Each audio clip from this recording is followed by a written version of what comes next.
So hello hackers, this is Cyber. Welcome back to the cyber world. So this is the lecture 3 of this course. तो आज के lecture में हम legal and ethical consideration समझेंगे in cyber laws for ethical hackers. Ethical hacker play a crucial role in identifying and mitigating security vulnerabilities. तो ethical hackers जो है security vulnerabilities को फाइंड करने में एक इम्पोर्टेंट रोल प्ले करते हैं, but they must operate within legal and ethical boundaries. लेकिन एथिकल हैकर्स को ऑपरेट करना होता है लीगल एंड एथिकल बाउंड्रीज के अंदर. Here's detail breakdown of legal and ethical consideration in cyber laws for ethical hackers. तो आगे हम साइबर लॉस समझेंगे एथिकल हैकर्स के लिए कौन कौन से हैं. तो फर्स्ट है authorisation and scoping of testing. Ethical hacker must obtain written permission from the system owner before performing security test. तो इसमें क्या होता है, एथिकल हैकर्स को जो है एक रिटर्न परमिशन चाहिए होता है. किससे? तो सिस्टम ओनर से. किसी भी सिक्योरिटी टेस्ट को परफॉर्म करने से पहले the scope of penetration testing must be clearly defined specifying which system and data can be access. तो इसमें क्या होता है, पेनिट्रेशन टेस्टिंग के दौरान जो हम करेंगे वो एक रिटर्न डॉक्यूमेंट पे क्लियरली डिफाइंड होना चाहिए कि हम ये एक्सेस कर सकते हैं, हम कौन से सिस्टम को एक्सेस कर सकते हैं, कौन सा डेटा एक्सेस कर सकते हैं, ये सारी चीजें उसमें क्लियरली मेंशन होना चाहिए. Any action outside the agreed scope could be consider unauthorised access which is illegal. तो अगर हम उस दिए गए स्कोप से बाहर जाके टेस्ट करते हैं तो फिर उसे अनऑथराइज्ड एक्सेस माना जाएगा जो कि इलीगल होगा. फिर है की cyber laws impacting ethical hacking. Different countries have specific cyber laws that implement ethical hackers. Here are some major legal framework. तो देखो अलग अलग कंट्रीज में डिफरेंट तरह के साइबर लॉस होते हैं. उनमें से कुछ लॉस को हम देखते हैं. सबसे पहला है computer fraud and abuse act जो कि यूएसए का है. जो लॉ ये कहता है कि prohibit unauthorised access to computer and network. हमें किसी भी कंप्यूटर एंड नेटवर्क पे अनऑथराइज्ड एक्सेस नहीं लेना है. Ethical hacker must have explicit authorisation to avoid legal consequences. जो एथिकल हैकर्स होते हैं वो हमेशा एक लीगल दायरे में काम करेंगे जो कि एक्सप्लिसिट ऑथराइजेशन के थ्रू होगा. Violation can result in civil lawsuit और क्रिमिनल चार्जेस. तो इसमें बोला जा रहा है कि अगर हम उन रूल को नहीं मानते हैं तो फिर हम पर सिविल लॉ सूट और क्रिमिनल चार्जेस लगाए जा सकते हैं. तो सेकेंड कंट्री का रूल है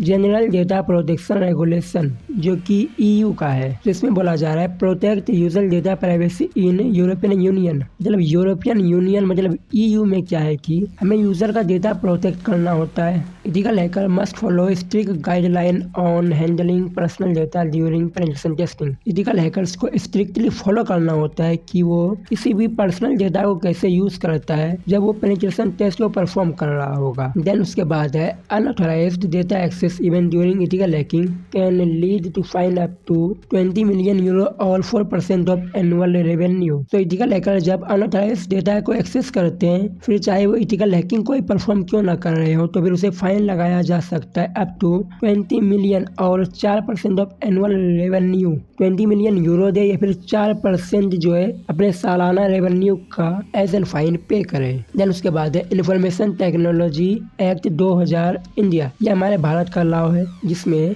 covers cyber security loss and penalties for criminals. यहाँ साइबर सिक्योरिटी लॉस को कवर किया जाता है. किस लॉ को ब्रेक करने पे कितना पेनल्टी है फॉर साइबर क्रिमिनल्स ये बताया जाता है. Ethical hackers must ensure compliance with section 43 and section 66 which deal with unauthorized data access and theft. तो एथिकल हैकर्स को ये इंश्योर करना होता है कि अगर वो किसी भी डेटा को अगर अनऑथराइज्ड तरह से एक्सेस कर रहे हैं तो इसमें सेक्शन 43 या फिर सेक्शन 66 के तहत लीगल एक्शंस लिए जा सकते हैं जो कि होता है unauthorised access and data theft के लिए. फिर है कंप्यूटर मिसयूज एक्ट जो कि यूके का है, यूनाइटेड किंगडम का. Makes it illegal to access और मॉडिफाई डेटा विदाउट परमिशन. अगर हम किसी डेटा को इलीगली एक्सेस कर रहे हैं या फिर उस डेटा को हम चेंज कर रहे हैं बिना परमिशन के तो वो इलीगल है. Even if the intent is ethical. अगर उसे करने के पीछे का हमारा कारण सही है तब फिर भी वो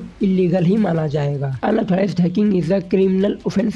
मतलब अनऑथराइज्ड डेटा को अगर हम एक्सेस कर लें यूके में तो वो क्रिमिनल क्रिमिनल ऑफेंस ही माना जाएगा। फिर है डिजिटल मिलेनियम कॉपीराइट एक्ट, जो कि यूएसए का again restrict circumvention of software protection and digital right management. तो यहाँ रिस्ट्रिक्ट किया जाता है software protection and digital right management को। Ethical hackers testing software security must be explicit permission to avoid copyright violation. जो ethical hackers testing करते हैं software security की, वो हमेशा परमिशन के साथ होना चाहिए और उन्हें अवॉइड करना है कॉपीराइट वायलेशंस को। फिर 1.3 है legal consequences of unethical hacking. अब अनइथिकल हैकिंग पे कौन कौन से लीगल एक्शंस लिए जा सकते हैं। If ethical hackers violate several laws they may face. अब क्या क्या फेस करता है वो देखते हैं। Fine and lawsuit for unauthorised access, से फाइन लगाया जा सकता है, लॉ सूट हो सकता है अनऑथराइज्ड डेटा को एक्सेस करने के लिए। Imprisonment depending on the severity of violation, और ये डिपेंड करता है कि वो किस तरह के डेटा को एक्सेस किया है। Permanent ban from pursuing cyber security in some jurisdiction, कुछ ज्यूरिसडिक्शन में ये भी कहा गया है कि कोई भी हैकर अगर अनइथिकल काम करे तो उससे परमानेंट बैन किया जा सकता है। फिर है ethical consideration for ethical hackers. Ethical hacking is guided by fundamental ethical principles to ensure responsible security testing. तो इथिकल हैकर्स को गाइड किया जाता है कुछ फंडामेंटल इथिकल प्रिंसिपल के बेसिस पे, ताकि वो हमेशा सिक्योरिटी टेस्टिंग को जब भी परफॉर्म करें तो वो एक लीगल वे में ही करें, ना कि इलीगल वे में। तो 2.1 है the code of ethics for ethical hackers. अब इथिकल हैकर्स के लिए कुछ कोड ऑफ एथिक्स बनाए गए हैं, उसे देखते हैं। Many ethical hackers follow personal code of conduct set by organization such as EC Council, ISC square and offensive security. कई सारे इथिकल हैकर्स, लगभग मोस्टली इथिकल हैकर्स जो है, जो EC Council, ISC square, offensive security, ये कुछ बड़े organisation है, ये जो इथिकल हैकिंग को परफॉर्म करने का रूल्स बनाती है वो मोस्टली इन्हें ही फॉलो करते हैं। और ये ऑर्गेनाइजेशन का रूल्स क्या कहते हैं वो देखते हैं। सबसे पहला है इंटीग्रिटी। तो इंटीग्रिटी में क्या होता है कि इथिकल हैकर्स जब भी टेस्ट करते हैं तो फिर उन्हें हमेशा कंपनीज के थ्रू ईमानदार रहना है, एंड जो वो टेस्ट कर रहे हैं वो कंपनीज को दिखना चाहिए बिल्कुल ट्रांसपेरेंट वे में, कुछ भी छुपाना नहीं है। देन है कॉन्फिडेंशियलिटी। कॉन्फिडेंशियलिटी में ये होता है कि जो भी सेंसिटिव डेटा है वो हमेशा हमारे थ्रू प्रोटेक्टेड होना चाहिए, उसका मिसयूज ना हो। देन है रिस्पॉन्सिबिलिटीज। तो इथिकल हैकर यहाँ ये इंश्योर करते हैं कि वो जो भी टेस्ट कर रहे हैं उनके काम का बेनिफिट साइबर सिक्योरिटी के पर्सपेक्टिव में हो, वो कोई भी डेटा हार्म ना करे। फिर है लीगलिटी। हैकर्स को हमेशा एक लीगल बाउंड्रीज में ही ऑपरेट करना चाहिए, ना कि इलीगल वे में। देन आता है अकाउंटेबिलिटी। हमें एज एन इथिकल हैकर हमारे काम की हमेशा रिस्पॉन्सिबिलिटी लेनी चाहिए कि ये काम हमने किया है, ये काम हमने नहीं किया है। फिर 2.2 है respect for privacy and data protection. तो यहाँ जो है इथिकल हैकर्स को कोई भी पर्सनल डेटा को तब तक एक्सेस नहीं करना चाहिए जब तक उसके पास परमिशन ना हो। और सपोज अगर कोई भी सेंसिटिव डेटा हमारे टेस्टिंग के दौरान एक्सप्लॉइट हो रहा है या फिर हमें दिख रहा है एक्सपोज हो रहा है, तो फिर उसे हम रिपोर्ट करेंगे सीधा कंपनीज को, उसका यूज हम खुद के लिए ना करेंगे। 2.3 है रिस्पॉन्सिबल डिस्क्लोजर। तो यहाँ क्या है कि इथिकल हैकर्स को हमेशा रिस्पॉन्सिबल रहना चाहिए कि उसने क्या फाइंड किया है वो ऑर्गेनाइजेशन को साफ शब्दों में बताना। हमें अगर उसे पब्लिकली डिस्क्लोज करना है तो फिर जब तक उसका पैच ना हो जाए, वो वल्नरेबिलिटी जब तक फिक्स ना हो जाए तब तक उससे हम नहीं बता सकते हैं, या फिर जब तक हमें कंपनी परमिशन ना दे उस डेटा को पब्लिकली बोलने की। हमने अगर कोई वल्नरेबिलिटी फाइंड किया है तो फिर कंपनी तो ये नहीं चाहेगी ना कि हम चिल्ला चिल्ला के दुनिया को बताएं कि ये वल्नरेबिलिटीज है, आओ साइबर क्रिमिनल्स यहाँ अटैक करो। जब तक वो फिक्स ना हो जाए तब तक हमें किसी को भी वो वल्नरेबिलिटी के बारे में नहीं बताना होता है, या फिर जब तक कंपनीज में परमिशन ना दे दे। Selling vulnerabilities to black hat hackers. हमें किसी भी वल्नरेबिलिटी को ब्लैक हैट हैकर्स को सेल नहीं करना है, ये स्ट्रिक्टली अनइथिकल है। फिर 2.4 है अवॉइडिंग कॉन्फ्लिक्ट ऑफ इंटरेस्ट। हम जो भी वल्नरेबिलिटी को फाइंड करते हैं वो हम खुद एक्सप्लॉइट करके उसे अपने फायदे के लिए यूज नहीं कर सकते हैं, ये ध्यान रखना है। हमें अपने हैकिंग स्किल को हमारे पर्सनल फायदे के लिए यूज नहीं करना है, या फिर हम ब्लैकमेलिंग के लिए भी उसे यूज नहीं कर सकते हैं, और इनसाइडर ट्रेडिंग के लिए भी यूज नहीं किया जा सकता है। Best practices for legal and ethical hacking. हमें एज एन इथिकल हैकर कुछ रूल्स को ध्यान में रखते हुए अपने काम को करना चाहिए। फर्स्ट है, हमें हमेशा एक रिटर्न परमिशन लेना होगा। कोई बोल दिया वो नहीं, लिखित में परमिशन चाहिए और ये परमिशन हमें सिस्टम के ओनर से लेनी है टेस्टिंग को परफॉर्म करने से पहले। और उसमें ये भी लिखा होना चाहिए कि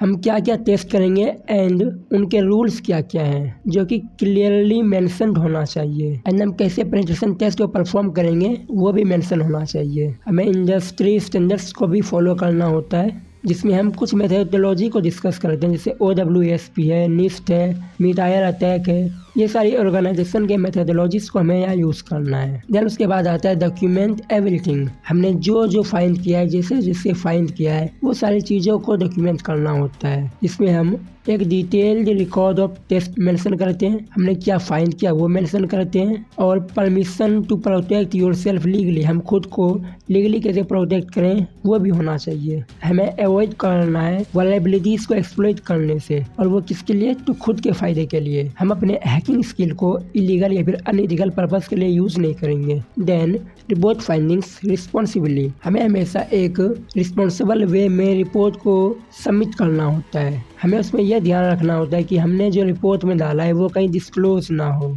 इस लेक्चर में इतना ही। This is cyber signing of.